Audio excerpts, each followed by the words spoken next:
मेहनत और ईमानदारी की राह छोड़कर रातों रात अमीर होने का सपना और जिंदगी सेटल होने का सपना देखने वाले 3 युवकों ने विरार के बोलिंज क्षेत्र से एटीएम के करोड़ों रुपए भरी हुई वैन लूट तो ली, लेकिन उनका मंसूबा कामयाब नहीं हो पाया और वो सलाखों के पीछे नहीं। आइए देखते हैं हमारी ये स्पेशल रिपोर्ट। बीते 12 नवंबर की शाम लगभग 5 बजे विरार के बोलिंज में एटीएम में पैसे डालने वाली एक कैश वैन लूट ली गई थी। इस मामले में मीरा भाईंदर वसई विरार आयुक्तालय की क्राइम ब्रांच की टीम ने 3 आरोपियों को गिरफ्तार करते हुए उनके कब्जे से 2,33,60,000 रुपए बरामद किए हैं। गरीबी दूर करने के लिए मेहनत न करते हुए शॉर्टकट्स अपनाने वाले लोग खुद के लिए कितनी बड़ी समस्या पैदा कर लेते हैं, आज की यह कहानी इसका ताजा उदाहरण है। आपको बता दें कि दिवाली के एक दिन पहले 3 युवकों ने मिलकर पालघर जिले के विरार से करोड़ों रुपए से भरी एक एटीएम कैश वैन लूट ली और पैसे लेकर अपने अपने गांव फरार हो गए। वहां जाकर उन्होंने जमकर दिवाली मनाई। बुलेट, मोबाइल, गाड़ी और ना जाने क्या क्या खरीदे गए, लेकिन ये खुशी ज्यादा देर टिकने वाली नहीं थी।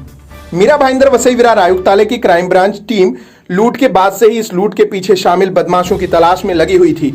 विरार से कैश वैन लूटकर भागे तीनों बदमाश रत्नागिरी, अहमदनगर और बीड जिले के थे, जिनको तलाशते हुए पुलिस उनके घरों तक पहुंचकर उन्हें दबोचने में कामयाब हो गई। अर्नाळा पुलिस स्टेशन के एरिया में गुड़ीज गांव, वहाँ पे 12 नवंबर को दिवाली के पहले ही दिन राइटर्स कंपनी की जो कैश वैन थी वो लेके उसका ड्राइवर भाग गया था। वो क्या वैन के साथ लगभग 4 करोड़ 25 लाख की कैश थी। उस हिसाब से इमीडिएटली एफआईआर रजिस्टर हुआ। उन्होंने इमीडिएटली जो इन्फॉर्मेशन देने के बाद हमने स्टेट डीजी कंट्रोल, बाकी जो ठाणे सिटी कंट्रोल है, नई मुंबई कंट्रोल है, मुंबई सिटी कंट्रोल है, हमारे मीरा भाईंदर वसई आयुक्तालय के एरिया में पूरी जगह नाकाबंदी वगैरह लगाई थी। उसी दरमियान सुबह रात भर हमने ढूंढने के बाद सुबह के दरमियान हमें कल्याण नाका के पास वो गाड़ी ऐसे ही अनक्लेम्ड कंडीशन में छोड़ के वो भागा ऐसे लगा।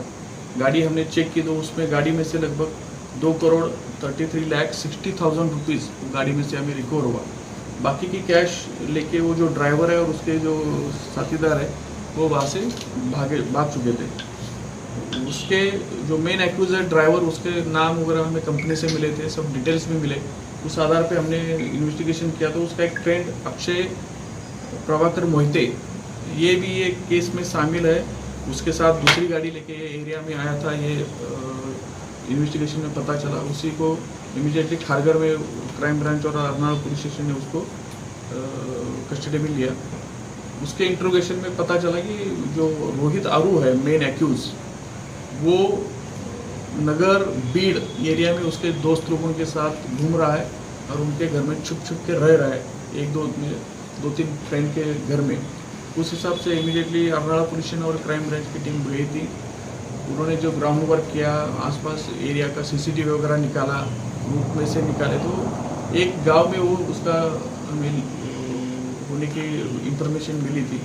रात को वहाँ पे रेड करने के बाद वो घर में सोया हुआ मिला और उसके साथ 1,88,19,100 रुपीज़ वहाँ से रिकवर हुआ है। ये केस में लगभग 4,25,00,000 में से लगभग 4,23,29,000 रुपये रिकवर हुए हैं। बाकी के जो रकम है वो उसने शायद रिलेटिव को दिया होगा या टैक्सी और अदर एक्सपेंसेस उसने किए हैं, उसमें गए हैं ऐसे लगता है। वो इन्वेस्टिगेशन में पता चलेगा। सर, इस वारदात को अंजाम देने के लिए कितने लोगों ने प्लानिंग बनाई थी? अभी तक इन्वेस्टिगेशन में 3 लोग हमने अरेस्ट किए। जो मेन वैन का ड्राइवर है रोहित आरू, उसको मदद करने वाला, और यहाँ तक वो दूसरी गाड़ी लेके आया हुआ वो अक्षय मोहिते, और उसको रात को जिसने छुपाया था, जो कैश छुपाई थी, तो उसका जो फ्रेंड है वो चंद्रकांत गुलाब गायकवाड़। ये 3 लोग अरेस्ट है। बाकी का कोई किसी का उसमें पार्टिसिपेशन है क्या, इसके बारे में इन्वेस्टिगेशन चल रहा है।